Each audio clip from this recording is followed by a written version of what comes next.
maravilhoso, né, irmãos? Uma pessoa que busca o Senhor Jesus. Eu gosto de crente cheio, irmãos, eu gosto. Estava ali sentada ali, a irmã, a pastora, soltou uma rajada de língua estranha, que eu senti o Espírito Santo de Deus, falei, essa é cheia de Deus. Glória a Deus, aleluia. Irmãos, abra a sua Bíblia comigo. Glória a Deus. No Evangelho de Jesus, segundo escreveu o doutor e historiador Lucas.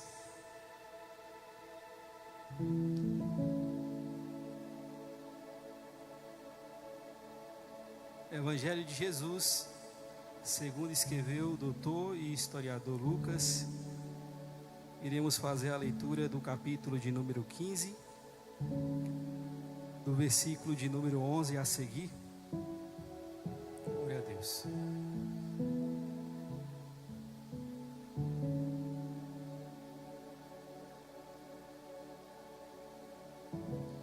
Evangelho de Jesus, segundo escreveu o doutor Lucas, capítulo de número 15, versículo de número 11 a seguir. Quem encontrou, diga amém. Leiamos o texto bíblico.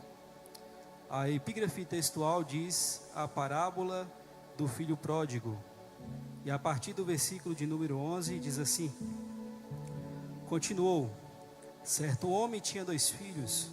O mais moço deles disse ao pai: Pai, dai-me a parte dos bens que me cabe. E ele lhe repartiu-os.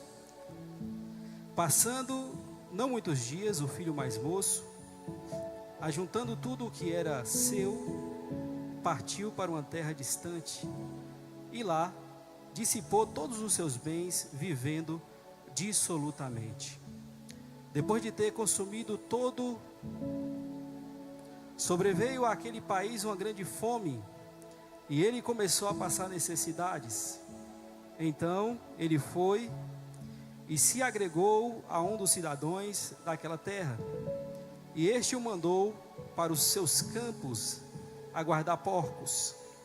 Ali desejava as alfarrobas que os porcos comiam, mas ninguém lhe dava nada.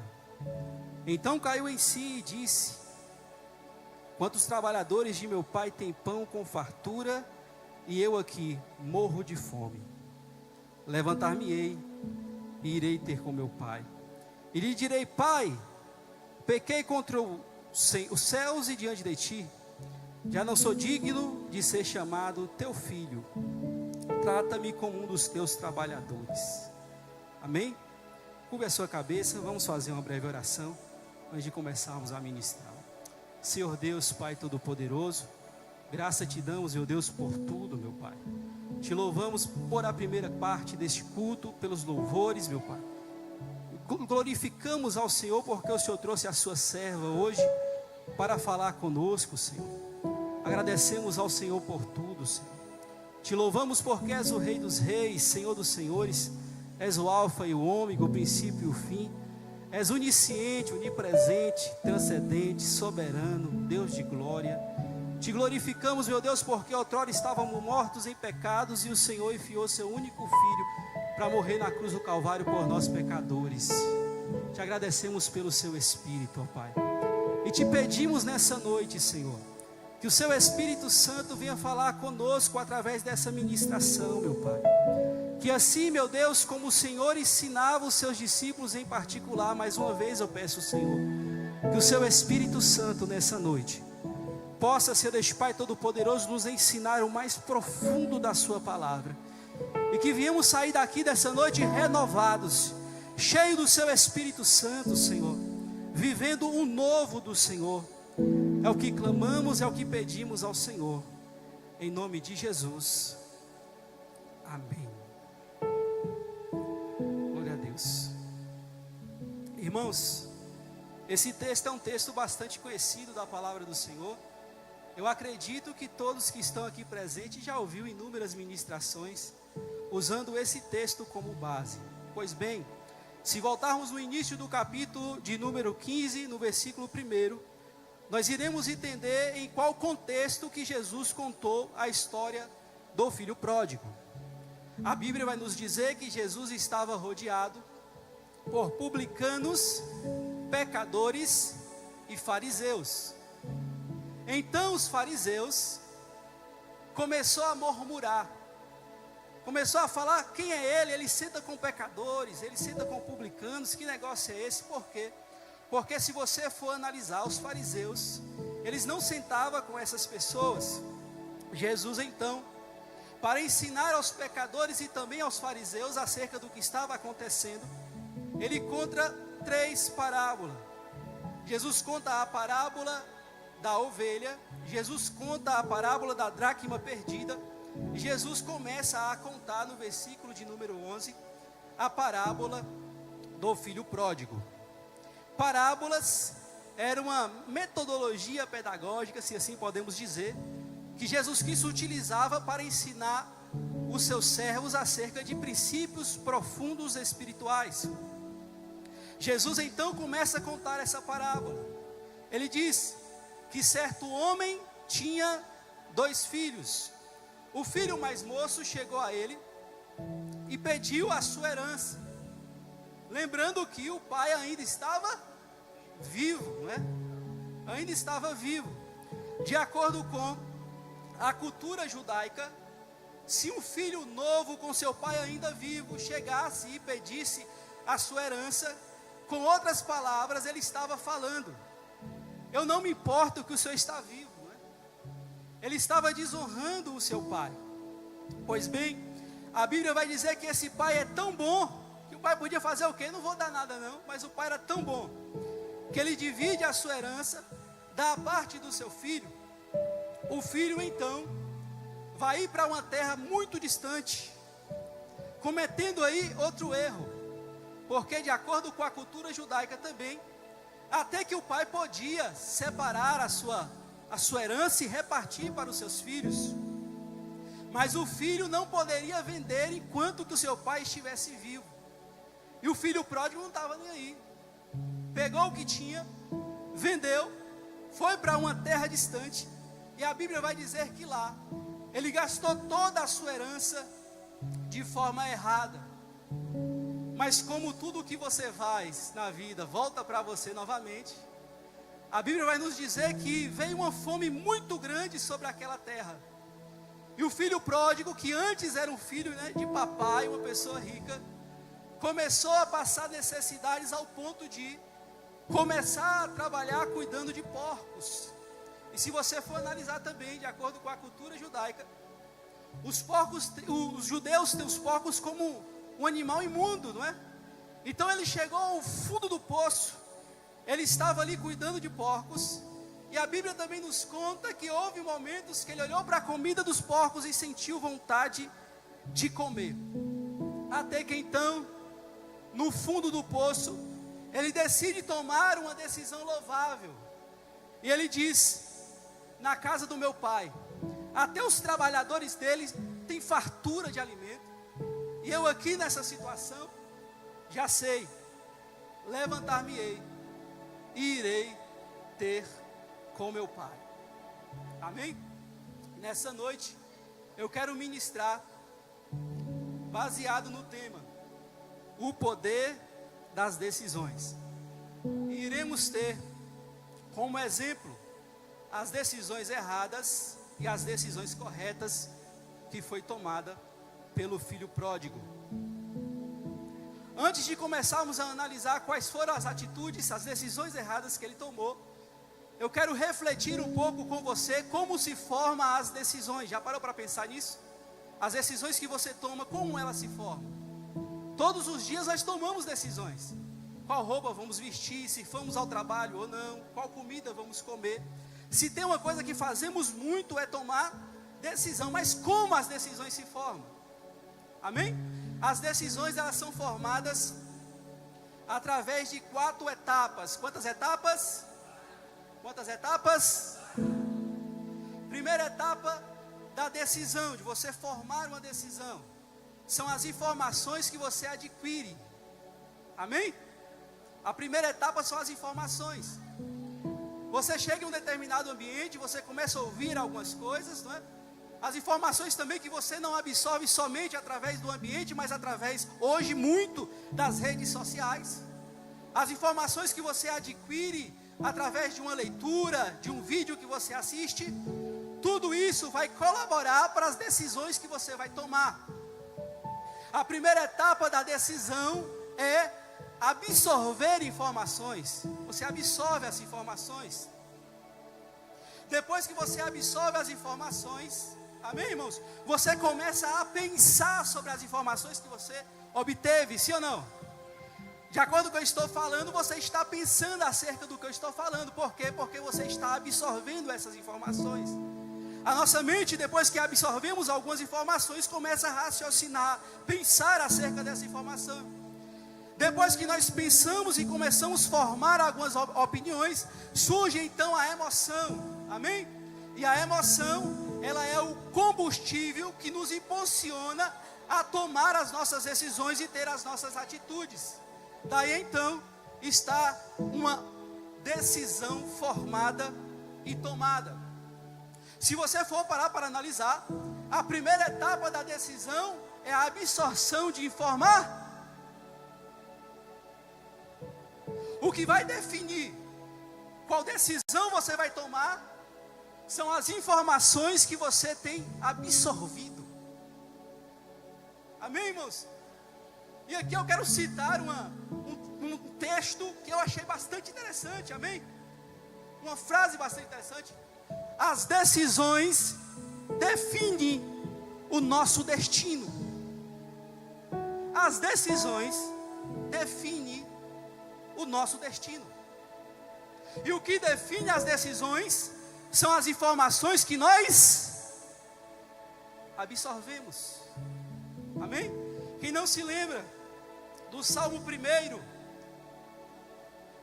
glória a Deus, e o salmista diz assim: bem-aventurado o homem que não anda no conselho dos ímpios, não se detém no caminho dos pecadores, não se assenta na roda dos escarnecedores. Antes o seu prazer está na lei do Senhor, e na lei do Senhor medita de dia. O que o salmista está falando, com outras palavras, terá um destino abençoado aquele que se afasta, que policia os ambientes que estão vivendo, e que policia também as informações que estão recebendo. Amém? Mas muitas das vezes queremos tomar decisões boas, queremos ter um futuro brilhante, mas não prestamos atenção nas informações que nós estamos absorvendo. Amém? Vira para o seu irmão nessa noite e fala: irmão, a partir de hoje, preste mais atenção nas informações que você está absorvendo, porque as informações que você está absorvendo definirá o seu destino.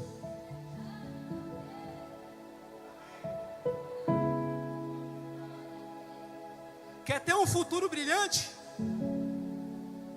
Policie diariamente as informações que você está absorvendo. E aqui o Espírito Santo de Deus já traz uma orientação a mim e a você nessa noite, não é?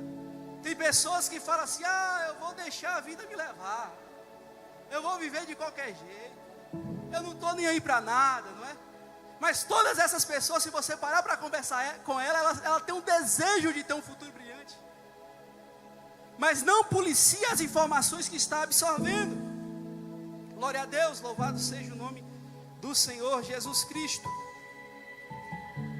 O filho pródigo toma algumas decisões erradas, e entre elas também algumas decisões corretas.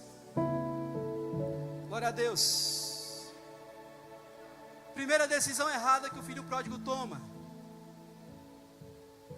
de sair da casa do seu pai. Eu falei aqui que as decisões, elas são formadas pelas informações que nós absorvemos. Se você for analisar o contexto em que aquele filho pródigo vivia, aparentemente o pai dele era um homem excelente, um homem exemplar, um homem próspero, um homem que tinha exemplo, mas também um homem que fazia questão de seguir à risca os princípios corretos da vida. Eu acredito, eu conjecturo que quando o filho pródigo estava na casa do pai, ele se sentia sem liberdade, não é? Porque quando ele pensava, pai, eu podia ir para um determinado lugar, o pai falava, não, neste lugar é ruim, este lugar você não vai absorver coisas legais. E ele foi se sentindo sufocado. Eu acredito também que muitas pessoas veio até a cidade que o filho pródigo estava e apresentou a ele outros estilos de vida. Rapaz, eu passei em uma determinada cidade e você não sabe. Lá tinha fulano, tinha ciclano que estava se divertindo, estava levando uma vida assim, uma vida assado, não é? E o apóstolo Paulo em 1 Coríntios capítulo 15, 33 já tinha nos ensinado: não vos enganeis, as más conversações corrompem os bons costumes. Tenha cuidado com quem você converse. Por quê? Porque aparentemente é só uma conversa, mas aquela conversa pode estar determinando o seu destino. Glória a Deus. O filho pródigo então, ele decide pegar a herança do seu pai, ele decide sair da casa do seu pai para uma terra distante. A segunda decisão errada que ele tomou, ir para longe do seu pai. O que o motivou a ir para longe do seu pai? Não ser repreendido, não ser corrigido, não ter a correção do seu pai. Segunda decisão errada que ele tomou. Glória a Deus. Então ele pega o seu dinheiro e gasta tudo. Depois ele perde tudo. E ele toma mais uma decisão errada. Qual, pastor? Quando ele estava falido, ao invés dele analisar e falar, eu vou voltar para a casa do meu pai, ele não faz isso, mas ele fala o quê? Eu vou tentar dar um jeitinho. E ele arruma um trabalho de cuidar de porcos. De porcos. Então ele toma uma outra decisão, que aparentemente foi a única decisão que ele tomou, que foi uma decisão excelente. Ele começa a refletir, ele começa a pensar: na casa do meu pai eu tinha fartura, na casa do meu pai eu não passava dificuldade, na casa do meu pai era tão bom, amém? E ele decide, eu vou voltar para a casa do meu. A única decisão correta que o filho pródigo tomou, eu quero dividi-la em 3 atitudes que ele tomou para mudar a sua vida. A primeira atitude que ele tomou foi pensar, raciocinar e criar pensamentos de arrependimento. A segunda atitude que ele tomou em direção à mudança foi se levantar. Porque o que ele fala? Levantar-me-ei e irei ter com meu pai. Talvez você entrou neste lugar essa noite e por causa de diversas decisões erradas que você tomou, você se encontra hoje como o filho pródigo, vivendo aquilo que você não queria viver. Mas eu quero te convidar hoje a tomar uma decisão diferente. Primeiro eu quero te convidar a refletir. A forma que você está vivendo, você tem gostado da vida que você tem levado? A vida que você tem levado tem sido uma vida boa? Talvez você pode virar para mim e falar, mas pastor, eu não desviei, eu não saí da igreja. Mas não é porque você não saiu da igreja que você não deixou de tomar decisões erradas. Hoje em dia, se sairmos analisando a vida de inúmeros evangélicos, você vai ver que o que mais muitos evangélicos tomam são decisões erradas, irmãos. Talvez você tomou uma decisão errada acerca da sua vida espiritual. Ah, pastor, a partir de hoje eu vou ser um crente assim, como a irmã orientou a gente aqui nessa noite, eu vou ser um crente mais light. Eu não vou refletir todos os dias acerca da palavra do Senhor. Eu não vou orar. Eu não vou construir um ambiente e possuir diariamente informações que me levem a estar perto do Senhor. Mas o Senhor nessa noite te convida a refletir acerca das decisões espirituais que você tomou. A refletir, talvez você tomou uma decisão errada acerca da sua vida sentimental. Ah não, não preciso dessa não. Se eu sair daqui hoje, eu tenho 50 aos meus pés. Sou um cara bonito, né? E a vida sentimental a cada dia só vai embolando. Deixa uma porque tinha um problema, não é assim? Arruma outra, aí daqui a pouco aquela outra também tem outro problema. Aí arruma outra e aquela outra tem outro problema. Ao invés de ter ficado com a primeira e pedido orientação a Deus como conviver. Talvez a sua vida sentimental está como a vida do filho pródigo. Talvez a sua vida espiritual esteja até legal, mas a sentimental não está indo muito bem. E eu quero te convidar nessa noite a refletir acerca das decisões que você tomou e como está a sua vida nessa noite. Talvez as decisões erradas, pródigas que você tomou foi acerca da sua vida financeira. Eu vou pegar, eu vou gastar, eu não vou juntar, eu vou gastar em qualquer coisa que eu me entender. E agora você se encontra endividado, não é? Você se encontra sem saber o que fazer. Mas o Senhor nessa noite te convida a refletir acerca das decisões erradas que você tem tomado na sua vida. Oh, glória a Deus. Pastor, estou refletindo, realmente tem áreas da minha vida que eu quero uma mudança, eu quero uma transformação. A segunda atitude que o filho pródigo tomou em direção à vitória foi se levantar. Eu falei isso. Não adianta você só refletir se você não tomar uma atitude. Fala para o seu irmão nessa noite e fala: irmão, não adianta você só refletir acerca do seu erro se você não tomar uma atitude. Irmãos, porque muitas das vezes a gente enxerga o nosso problema. Se eu sentar para você com certeza e falar qual é a área da sua vida que você está tendo dificuldade, você vai me falar: pastor, eu queria ter uma vida sentimental assim, eu queria ter uma vida financeira assim, eu queria ter uma vida espiritual assim, amém? Mas muitas pessoas até refletem, até formam opinião de como deveria ser uma vida diferente, mas não tomam a atitude de se levantar e falar: a partir de hoje eu vou em direção do meu Pai, e a minha vida irá mudar, a minha vida irá ser transformada.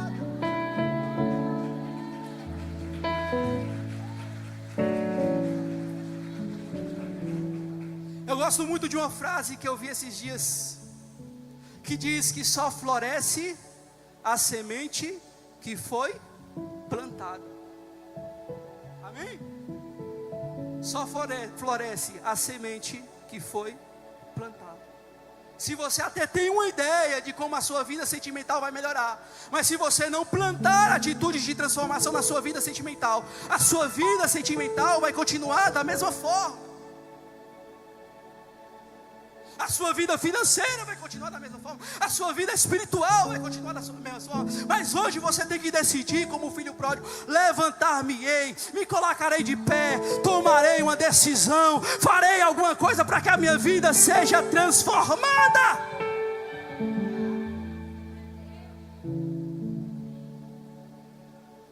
Já pensou, irmão, se uma pessoa enferma, não é? Analisasse a sua enfermidade, tivesse consciência da sua enfermidade, mas falasse: eu não vou tomar remédio, eu não vou no médico, eu não vou fazer nada, eu vou ficar aqui quietinho. Já pensou uma pessoa assim? Suponhamos uma pessoa com doença grave, tomou essa decisão: não, eu não vou ter atitude nenhuma, eu vou ficar quieto aqui com a minha enfermidade. Como vai ser a vida dessa pessoa? A cada dia aquela enfermidade vai prejudicar mais ainda ela, sim ou não? Vai consumir mais ainda ela, e a cada dia aquela enfermidade vai enfraquecer mais ainda ela. E o Senhor ministra no meu coração nessa noite que tem pessoas aqui, irmãos, que você reconheceu a sua enfermidade, o seu problema, mas você não tomou atitude. E você já parou para observar que a cada dia que passa parece que o seu problema está se tornando cada vez pior, pior, pior. Por quê? Porque você entendeu o problema, mas não tomou uma atitude. Fala para o seu irmão nessa noite: irmão, hoje é noite de você tomar uma atitude em direção à transformação da sua vida. Aleluia. O filho pródigo então se levanta, e a terceira atitude que ele toma em direção à transformação da sua vida, irmãos, foi o planejamento. Ele planejou, pastor? Planejou. Já sei, vou levantar, vou ir até o meu pai. Quando chegar próximo do meu pai, o que eu vou fazer? Já sei o que eu vou fazer. Eu vou chegar perto do meu pai e vou falar com ele que não precisa ele me aceitar mais como filho. Se ele me aceitar como um dos seus serviçais, para mim está suficiente. Esses dias eu estava lendo um livro que eu até indico, um excelente livro, O Poder do Hábito, não é? E eles fizeram uma pesquisa, eles colocaram algumas pessoas em uma sala e algumas pessoas em outras salas, amém, irmãos? E para algumas pessoas, eles orientaram essas pessoas dizendo, ó, a partir de hoje você só vai tentar resolver o seu problema. Não deram mais nenhuma informação, amém? Em contrapartida, para outro grupo, eles chegaram e falaram, ó, você vai assinar em um papel o que você vai fazer, o passo a passo que você vai fazer para você sair desse problema. E você vai determinar datas. Daqui 1 mês eu vou estar assim, daqui 2 meses eu vou estar assim, daqui a 3 meses eu vou estar assim, daqui a 4 meses eu vou estar assim. Conclusão da experiência: as pessoas que não fizeram planejamento continuaram da mesma. Em contrapartida, aqueles que escreveram e determinaram datas para a mudança da vida deles estavam extremamente melhores e felizes. Amém? Tem pessoas aqui que precisam ouvir essa palavra, inclusive nessa noite. Você já reconheceu o seu erro, você já sabe onde que você está errando, mas se você não fizer um planejamento e tomar uma atitude, a sua vida não será mudada. Mas Deus te ama tanto que Ele te trouxe nessa noite para te orientar. É noite de reconhecer a falha, tomar uma atitude e fazer um planejamento em direção a uma nova vida de vitória nessa noite.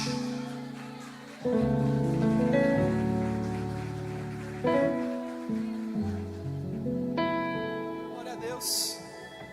E o filho pródigo então, ele vai em direção à casa do seu pai. E a Bíblia vai dizer, olha que coisa linda. A Bíblia vai dizer que quando ele estava se aproximando, planejando na cabeça, conjectura, já sei, eu vou falar com meu pai, vou falar baixinho porque eu decepcionei ele, eu vou abraçar ele, não, talvez ele não aceite de primeira, mas eu vou chegar lá e eu vou com jeitinho, que eu consiga, porque eu estou sofrendo demais, eu vou falar com meu pai. E a Bíblia diz que quando ele vai se aproximando, o pai não espera nem ele chegar. O pai sai correndo, abraça o seu filho e grita para os seus funcionários: traga roupa para ele, traga anel para ele, traga sandália para ele. Vamos dar uma festa, porque meu filho que estava morto reviveu, que estava perdido foi encontrado. Pastor, o que você quer dizer com isso? Talvez você não tomou uma atitude ainda na sua vida espiritual, na sua vida sentimental, na sua vida financeira, porque você está imaginando como vai ser. Mas Senhor, eu falhei tanto, Senhor, na vida sentimental. Tem possibilidade de eu ser feliz no amor, Senhor? Eu decepcionei tantas pessoas sentimentalmente. Tem possibilidade de eu ser feliz no amor, Senhor? Talvez você entrou aqui e está falando, mas Senhor, eu gastei de forma errada, eu não sei mais o que fazer com a minha vida financeira, Senhor. Talvez você entrou aqui nessa noite assim, talvez você está falando da sua vida espiritual: Senhor, eu estou sujo, eu estou imundo, Senhor, eu pequei tanto, eu fiz tanta coisa errada. E Deus nessa noite está falando contigo: filho, eu estou de braços abertos para ti. Oh, aleluia.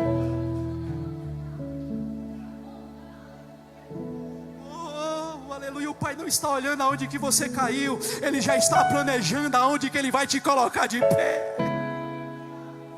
O Pai não está olhando para as situações que você fez na sua vida sentimental, Ele já está vendo você com a família feliz, e no domingo à tarde no shopping, e na noite na igreja, e falando: eu e a minha casa servimos ao Senhor.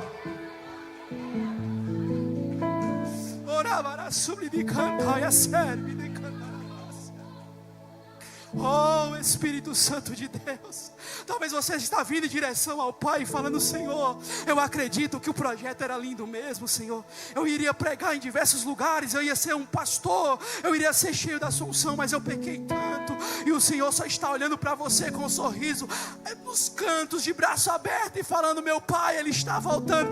Eu estou feliz, eu vou exaltar Ele, vou enviar as ações, vou fazer coisas maravilhosas na vida dele.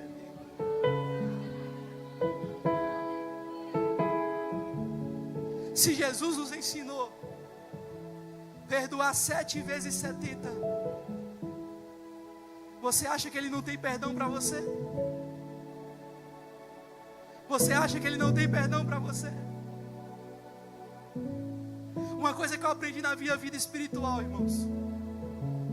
Eu sou evangélico já tem um tempinho, irmãos. Não é que eu estou velho não, né, irmãos? Já tem um tempinho já. Uma coisa que eu aprendi no meu pessoal. Muitas vezes eu fraquejei na minha caminhada. Você fraquejou, pastor? Sim. Você sabia que pastor não é super-herói? Pastor também fraqueja também. Sim ou não? Pedro negou a Jesus, sim ou não?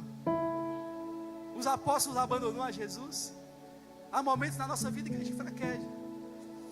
E houve momentos que eu fraquejei em minha vida, que eu fui até a Deus, falando: Senhor, não vai voltar mais o que era antes. Senhor, eu não mereço ser mais como era antes. Amém? Vai uma estratégia espiritual para você aqui. Uma coisa que eu costumo fazer, não sei se é costume da igreja. Eu separei 7 dias de jejum e oração. Como a irmã instruiu, a pastora instruiu a gente nesse instante. Eu separei 7 dias de jejum e oração. E eu falei: Senhor, se possível, me restaura. Irmão, no 3º dia eu já estava cheio do Espírito Santo. Sabe o que eu acho lindo? Que a misericórdia de Deus é tão grande, irmãos, que quando Ele faz algo tremendo, a gente fica assim, maravilhado, falando: como, Senhor? Que amor é esse, Senhor? Ei, Ele te ama. Sua vida sentimental não vai continuar assim, Ele vai mudar. Sua vida financeira não vai continuar assim, Ele vai mudar. Sua vida espiritual não vai continuar assim, Ele vai restaurar a sua vida sentimental, espiritual. Ele vai transformar a sua casa e a sua família. Sabe por quê? Porque Ele te ama muito. Te ama muito. Ele podia até arrumar outra forma de provar o nosso amor, irmãos, o amor dele por nós. Mas sabe qual foi a maior forma que Ele arrumou para provar o amor dele por nós? Ele pegou o seu filho. Não era um filho de 30, não era um filho de 40, era o único filho. Quem é pai tem um único filho que vai entender isso.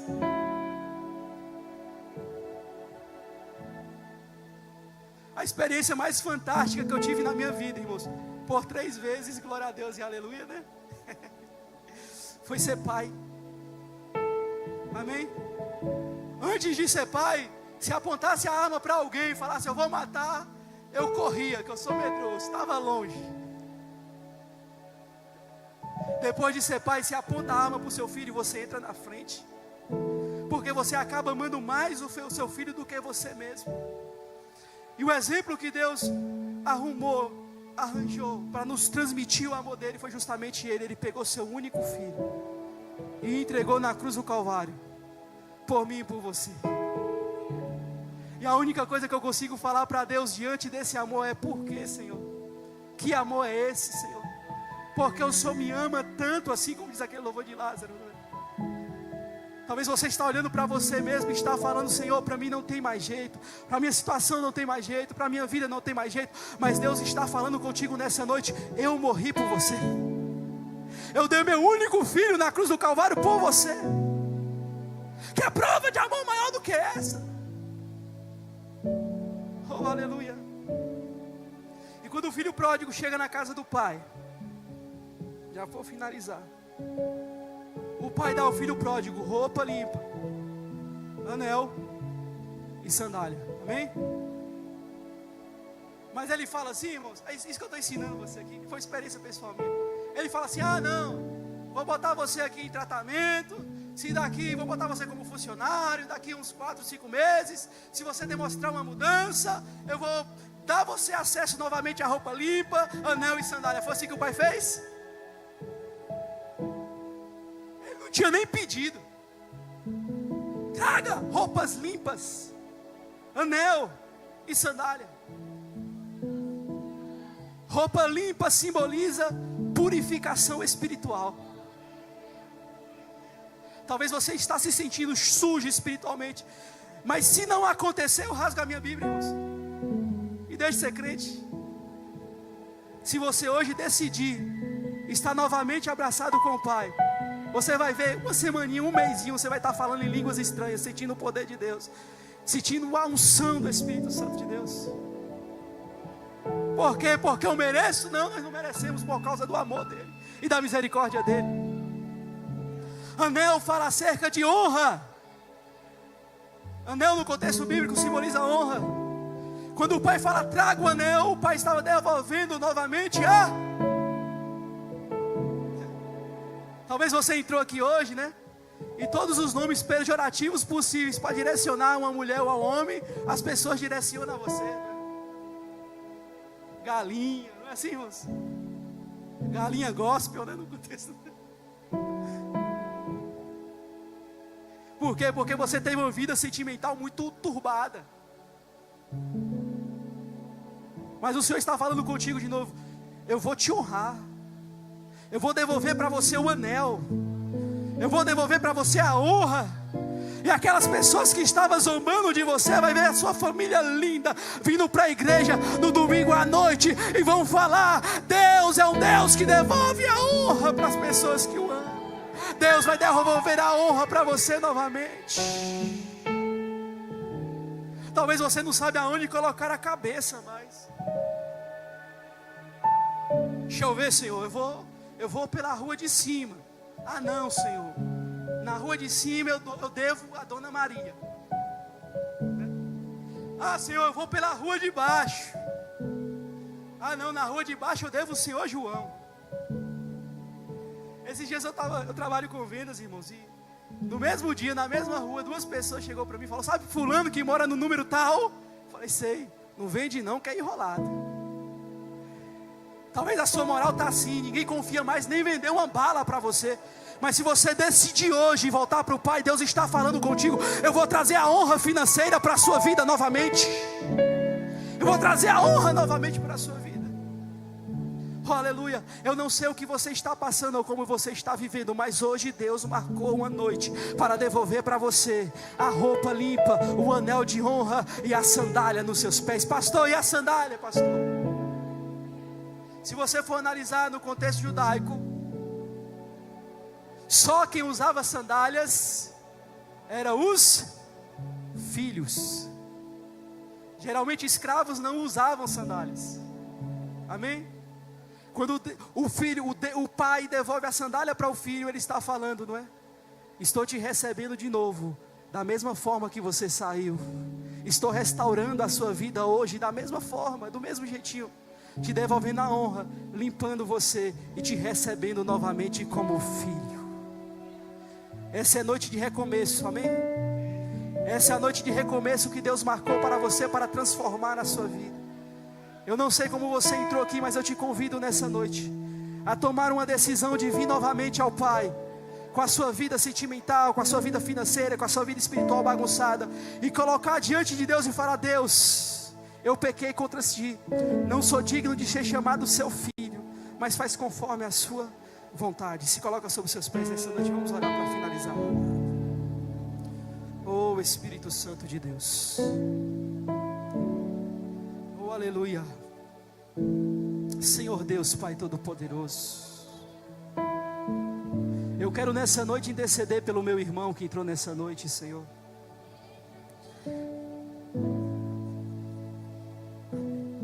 Talvez a sua vida, a vida dele nessa noite, Senhor, está destruída, Senhor. Talvez até ele tenha o dinheiro, mas não dorme mais em paz, Senhor. Talvez ele está vivendo uma vida, Senhor Deus Pai, sem paz, sem alegria, triste, Senhor Deus Pai. Mostra para as pessoas que está bem, mas quando você vai olhar no fundo dele, ele não está bem, ela não está bem, não está vivendo bem, Senhor. Mas eu clamo ao Senhor nessa noite por a restauração. Oh meu Deus, que essa noite venha ser, meu Deus Todo-Poderoso, a noite, não mais uma noite, mas a noite, Senhor, a noite da mudança, Senhor. Que pessoas aqui nessa noite venham sair daqui e anotar em seu caderno a data de hoje, e daqui a alguns anos, meu Pai, vai lembrar dessa data e falar: aquele foi o dia que Deus mudou a minha história, aquele foi o dia que Deus mudou a minha vida, aquele foi o dia que Deus transformou a minha casa. Oh, Rabarassubli de canto e é sério de cantarabácia. Oh, yekandoya sarabara cantarabara sulidicanas. Oh, Espírito Santo de Deus. Talvez você entrou aqui nessa noite, irmão. Te convidaram por acaso. Você até pensou em não vir, mas veio. E o Senhor manda eu te dizer que não é mais uma noite, foi um encontro que Ele marcou contigo nessa noite. E Ele te convida nessa noite. Talvez você entrou aqui e você se afastou da presença de Deus. Talvez você entrou aqui e você já faz tempo que você está falando: não, um dia eu vou. Um dia eu vou aceitar o Senhor, um dia eu vou servir a Jesus. E o Senhor está falando contigo nessa noite: essa é a noite que eu estava esperando por você aqui de braços abertos, como aquele pai estava esperando o seu filho pródigo. Oh, Espírito Santo de Deus, eu quero te convidar nessa noite. Você que estava afastado dos caminhos do Senhor, você que está de tempo que você quer decidir servir o Senhor e não tomou a decisão, Deus marcou essa noite para você. Vem cá na frente em nome de Jesus. Deus está te chamando. Ele está aqui na frente de braços abertos, falando: vem que eu quero restaurar, vem que eu quero mudar a sua vida, vem que eu quero transformar a sua história. Você que entrou nessa noite que ainda não é evangélico, cadê você? Vem cá na frente. Deus está esperando por você nessa noite.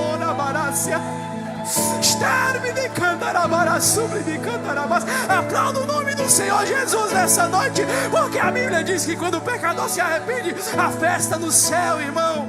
Glória a Deus.